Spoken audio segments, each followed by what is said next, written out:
Hey, this is Meridith Elliott Powell. You know what time it is. It is 8 a.m. Eastern, Saturday morning. It is time for Sales Logic. Hanging out here with my partner, Mark Hunter. Mark, both of us seem to be at home today. I got lucky. I'm supposed to be in Atlanta, Georgia, but the group there took pity on me and moved my engagement to January. So I'm excited to be home today. Well, that's good. I was supposed to be in Puerto Rico, but a little storm kind of changed that one. So anyway, we'll do that in a couple of weeks. So, but Yeah, hey, I saw the everything going on in Puerto Rico and thought you should be very glad you are where you are. yes, yes, yes. But fortunately, it didn't hit the island as bad as they were expecting. But we got a great show. Let's get rolling.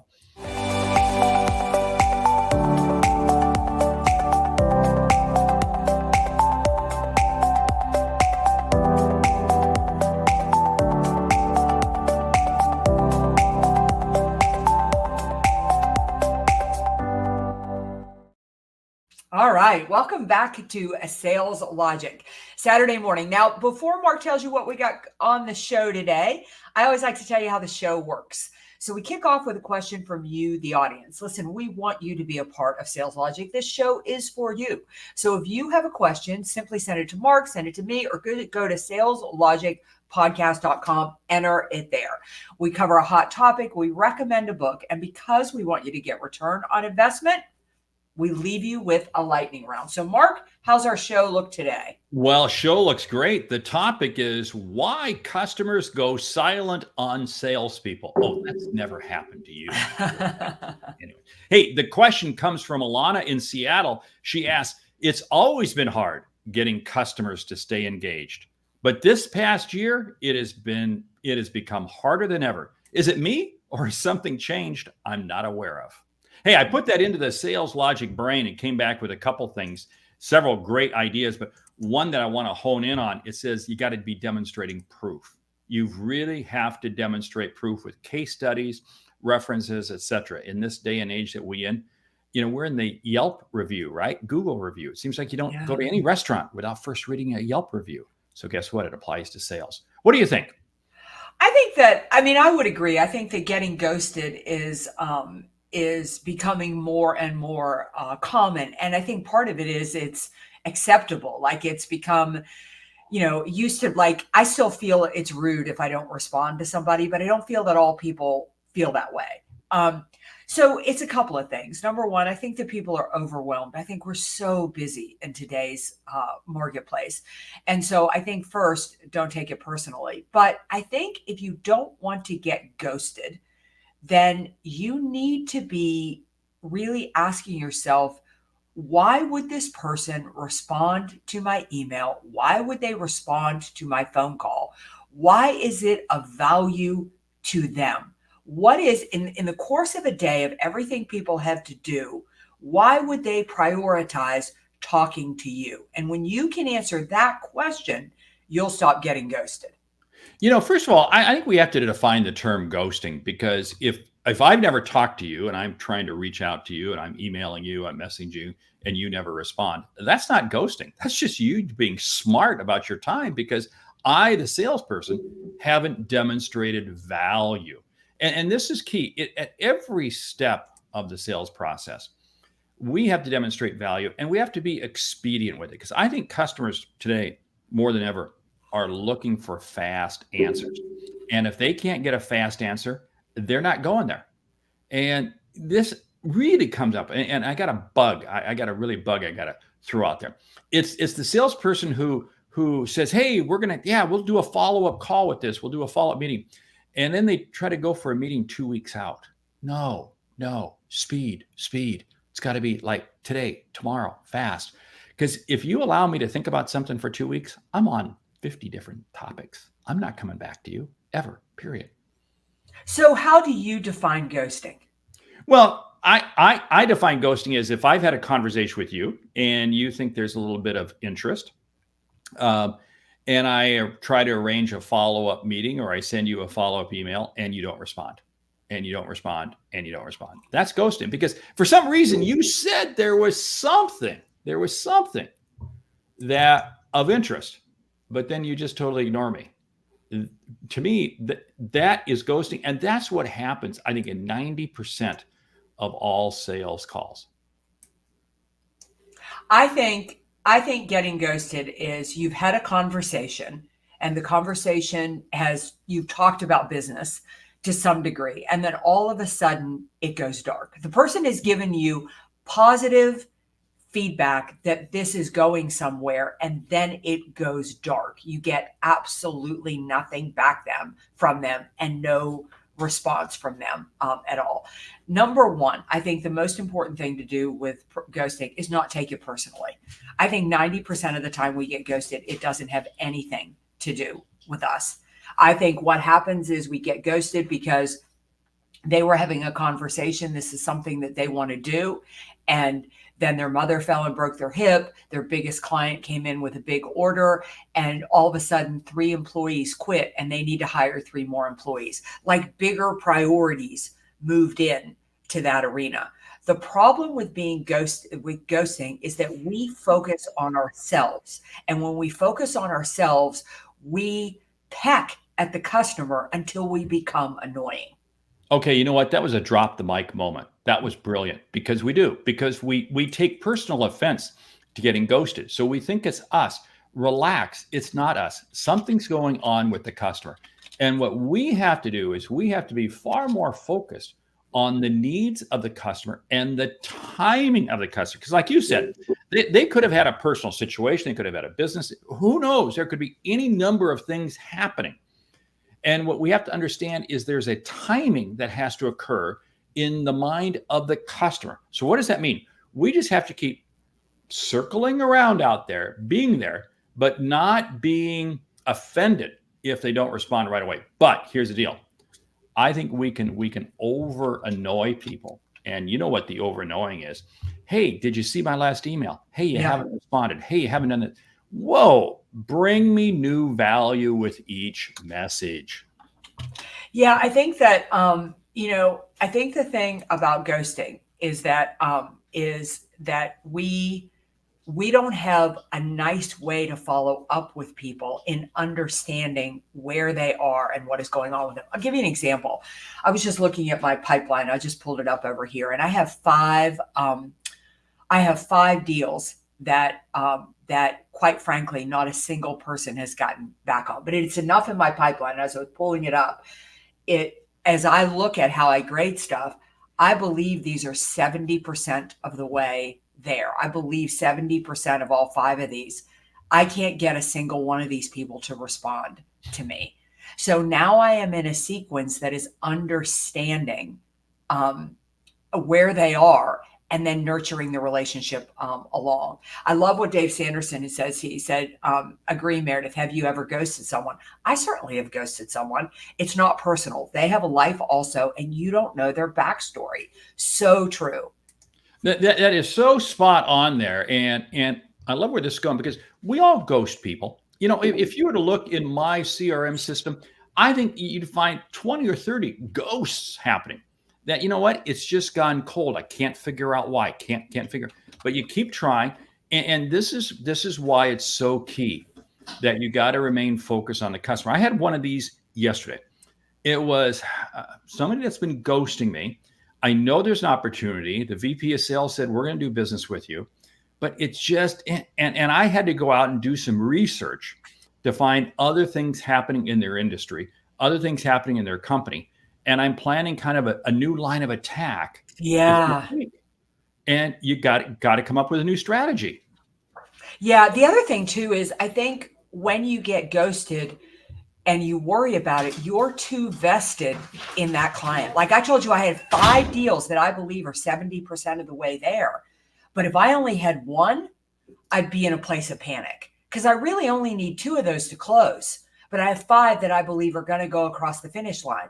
So the moment, I think when it comes to ghosting, you really need to pay attention to how much is this about you and how much is it about the customer. And the moment that it is more about you, you don't have enough in the pipeline. I want to shout out John Register here, brand new Hall of Fame speaker. Congratulations, John. Great recognition for you, John. Congratulations, and great to have you listening, watching the show this morning. You know, I love what Natalie's saying. Reset and understand that change is happening so fast. And this comes back to the whole thing of we have to be expedient. And the challenge is, can we be too expedient? This comes back to a comment I made earlier about timing. The more we can understand the triggers that are happening in the business, in the customer we're calling, then the better off we're going to be on timing. But we don't always know that. So what do?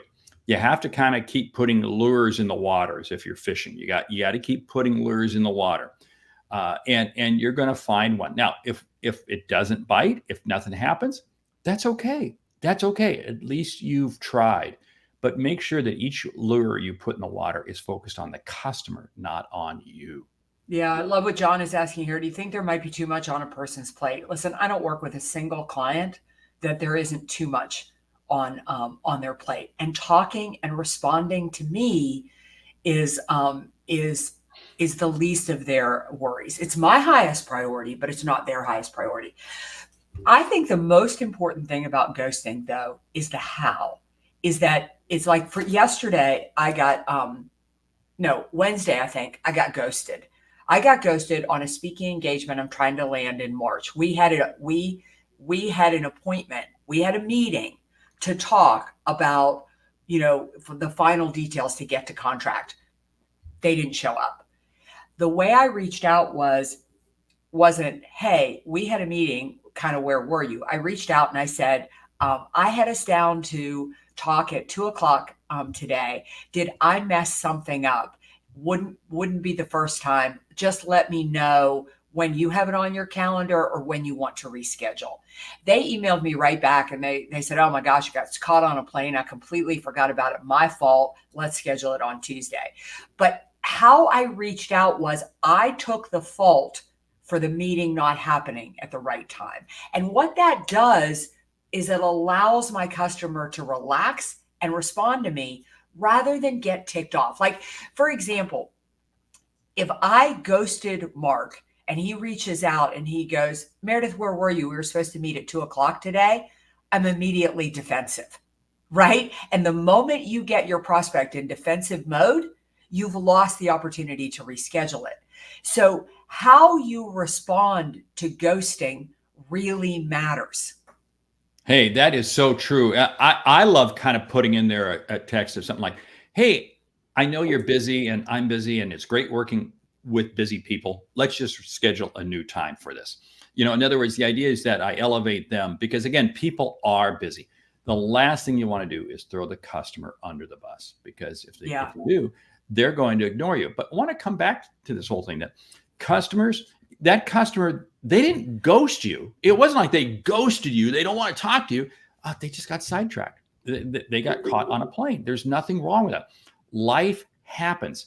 And again, it comes back to if we have a full pipeline, yes, ghosting doesn't become as critical of an issue. If that's the only deal you had, and it's a whether or not you get that deal or you don't eat, then it's a whole different ballgame. And that's the panic that salespeople get themselves into. And we have to back off on that. And it comes back to the whole thing. Are you creating value for the customer? Because if you're not creating value for the customer, why should they do? But I'm going to come back to something else I talked about earlier, and that's speed.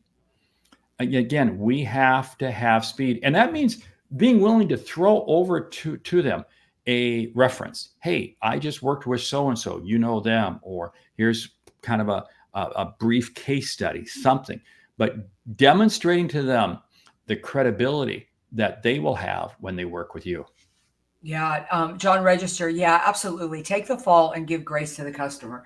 The other thing I do is that, and I've talked about this at National Speakers Association when I've shared my sales strategy, is that the moment that somebody ghosts me, believe me, it happens to me a lot, a whole lot. Mark and I will be talking about a deal, and then all of a sudden, Mark doesn't respond to me anymore. I'll just reach out with an email and I'll say, hey, Mark, I know you've got a lot on your plate. I know you're really busy. Please do not feel you need to respond to me. I'm just going to stay in touch because when you're ready, I want to make this as easy as possible for you. And with an email like that, I do two things. Number one, I give Mark permission not to respond to my emails. I cannot tell you how grateful my prospects are for that.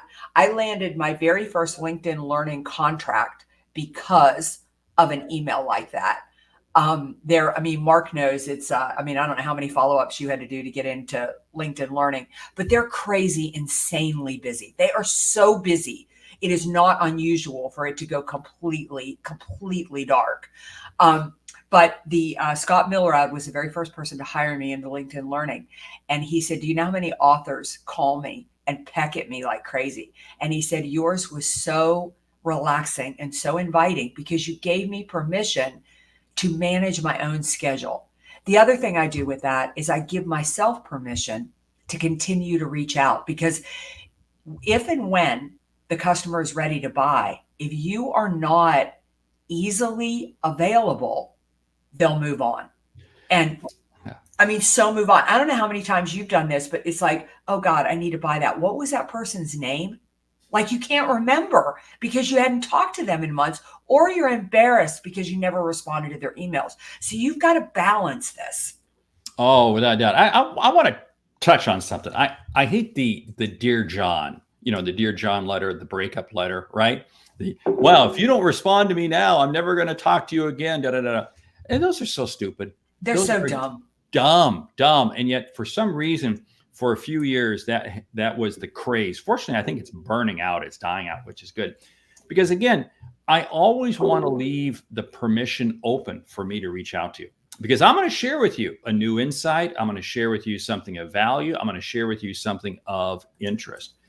And I firmly believe, because, hey, I know I can help you. So I'm going to keep reaching out to you. There's timing, but I'm not going to get offended if you ghost me.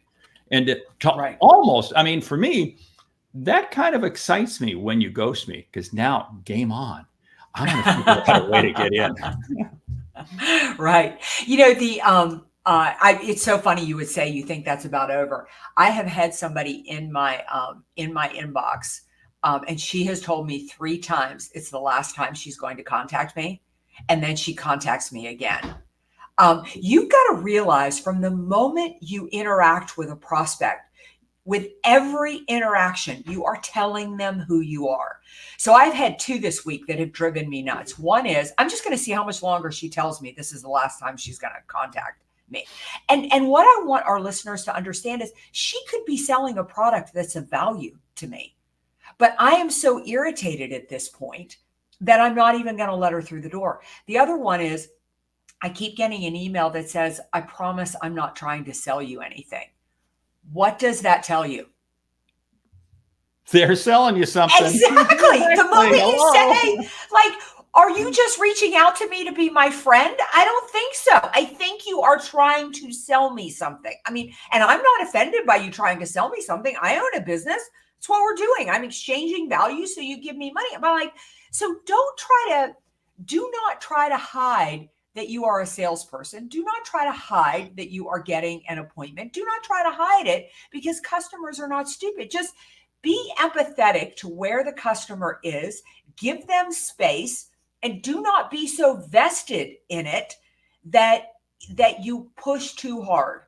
Oh, I love. Hey, that lady who sends you these emails, this is the last time, kind of reminds me of the Cher farewell tour. What? That went on 10 times for about 20 years. I don't even know if she's alive still. But, yeah, right. But yeah, it was the farewell tour number 16, number 17, number 18. Yeah.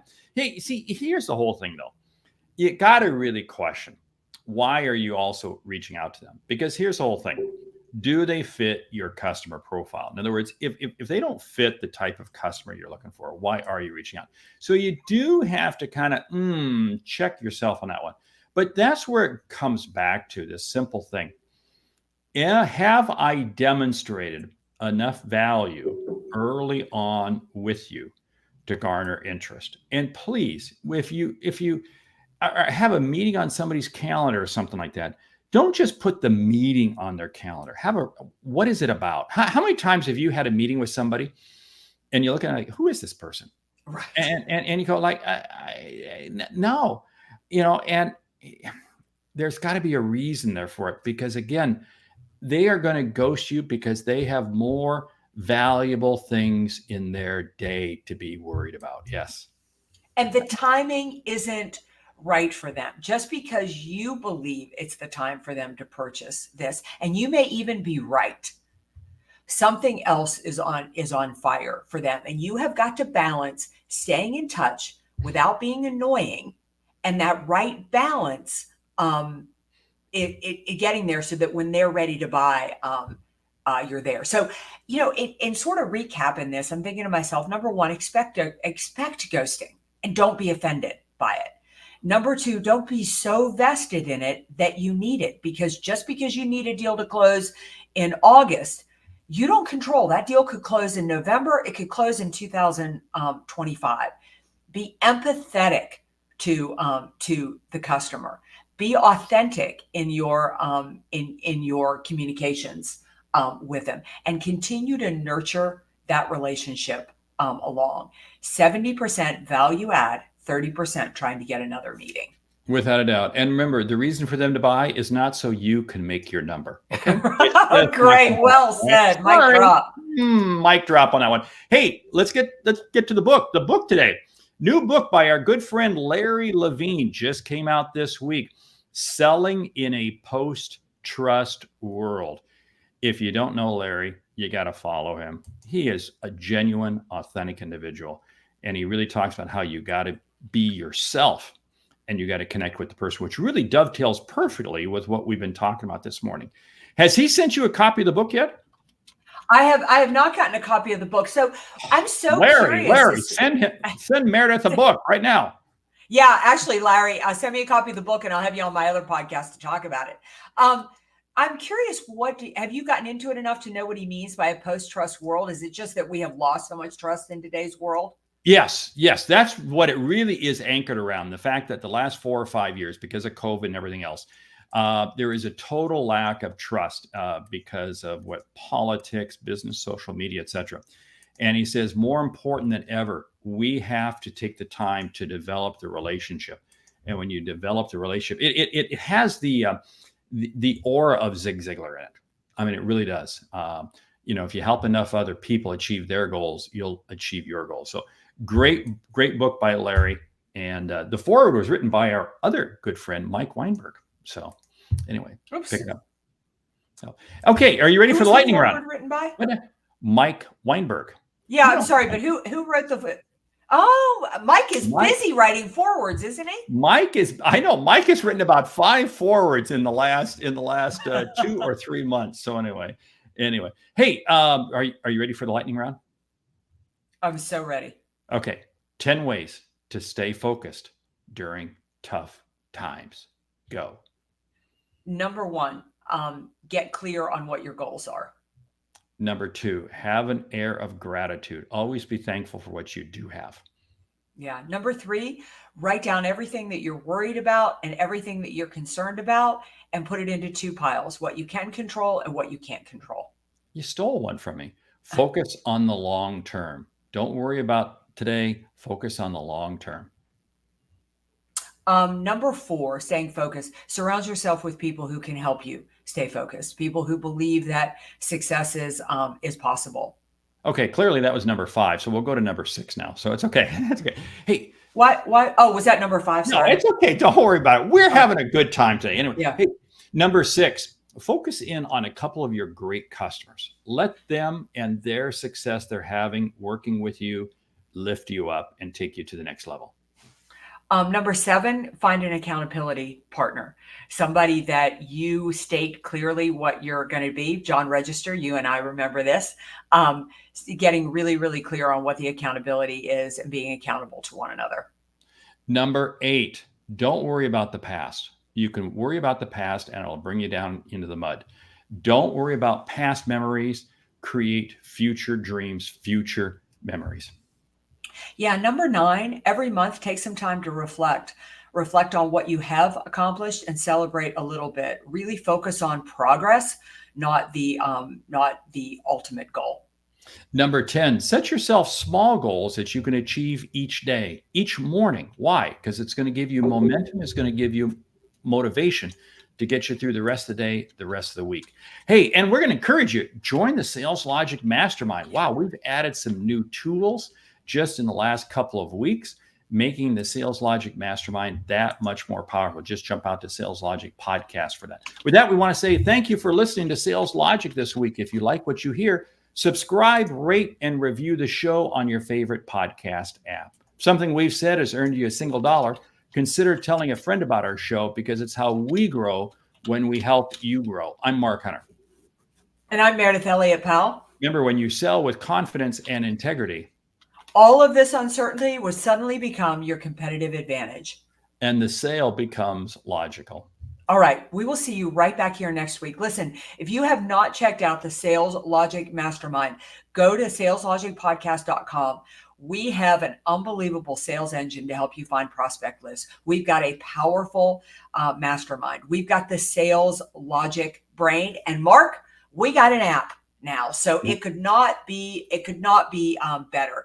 Check it out. We'll see y'all right back here next week for another episode of Sales Logic. Remember, send your questions. This show is about you. Go to saleslogicpodcast.com, shoot an email to me or Mark, and we'll feature you right here on the show. Thanks.